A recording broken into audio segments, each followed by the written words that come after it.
They say ultra-wide angles distort reality.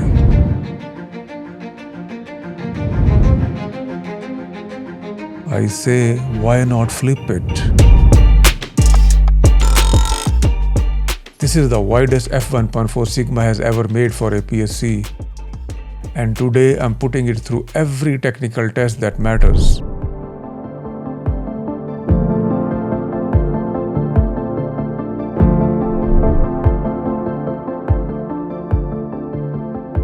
Available in E-mount, Fujifilm X and Canon RF APS-C. 62mm front filter. Focuses as close as 17.2 centimeters. Aperture control ring for direct adjustment. Paddle-shaped hood included. Dust and splash resistant. Coated to repel water and oil. 9-blade rounded diaphragm. Part of Sigma's contemporary line.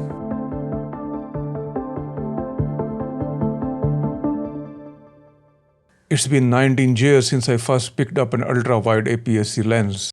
And fittingly, my first ultra-wide was a Sigma. The little 10 to 20mm f4 to 5.6 DC HSM. I still remember chasing those sunsets, framing landscapes or waterscapes with NDs and bending reality with those wild perspectives.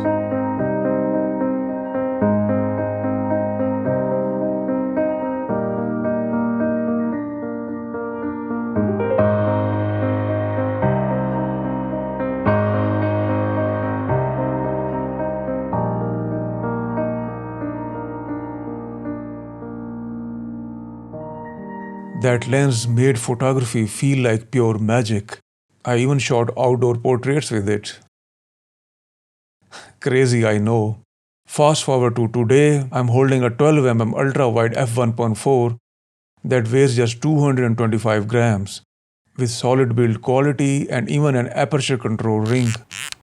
Something I never could have imagined back then. And the possibilities? On a whole new level. Huge scenes, dramatic perspective, shallow depth of field, clean low-light shots, all in a tiny form factor that works perfectly on small gimbals for those trending speed ramp shots, or mounted on car rigs. Let's break it down.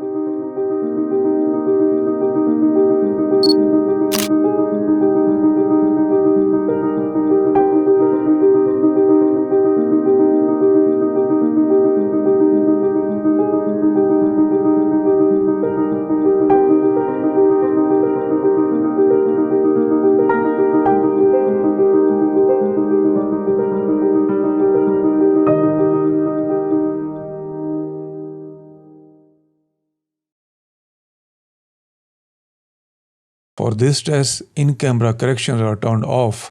On the A6700's 26 megapixel sensor, sharpness at 12mm wide open is excellent in the center with strong contrast.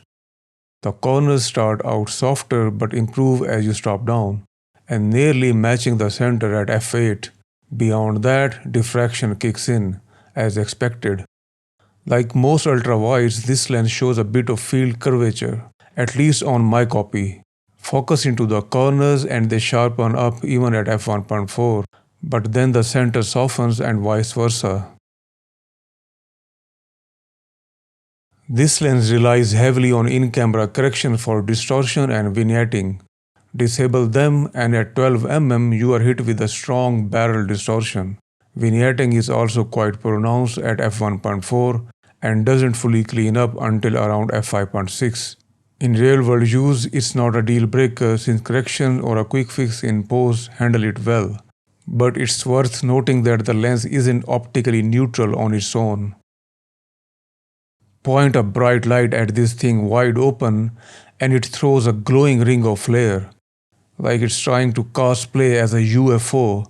Cool, weird, maybe that's Sigma's accidental sci-fi filter. Stop it down a bit and boom, the UFO straightens into a sharp 18-point sun star. The skies were mostly overcast here, so I couldn't properly test astro for coma, but from the few stars that slipped into this light polluted city shot, coma looks fairly well controlled.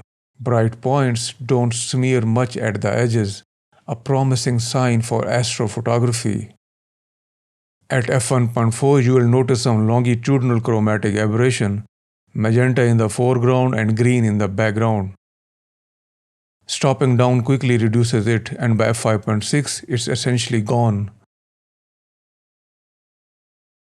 Lateral chromatic aberration is well controlled with no significant issues to worry about. Bokeh isn't usually the strong suit of ultra-wide lenses, but the fast f1.8 aperture does give you a bit of subject separation when you are up close. Background blur isn't dramatic like a telephoto, yet it's smooth enough to add some depth and character to your shots. And thanks to the rounded 11-blade diaphragm, those bokeh circles stay consistently round even when stopping down. This lens focuses down to 17.2 centimeters, offering a maximum magnification of 1 to 8.4, while the sharpness is decent wide open. Stopping down to around f4 brings out the best detail. As noted earlier, field curvature also affects close-up shooting at wider apertures. Closing the aperture to f8 helps bring the center and corners into better balance. Autofocus is driven by a stepper motor, which is more than sufficient for an ultra-wide lens with such a short hyperfocal distance.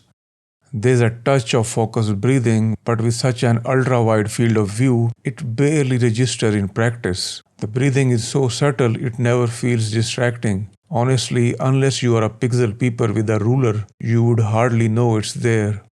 This lens is great for video. At 12mm, it's perfect for vlogging at arm's length. It's not as wide as an action cam, but the image quality crushes it. Clean, detailed, and artifacts free. And when the light drops, action cams just fall apart. While the fast f1.4 opening on this ultra-wide and APS-C sensor keep things sharp and clean. Throw it on a small gimbal and you have got a lightweight setup that punches way above its size.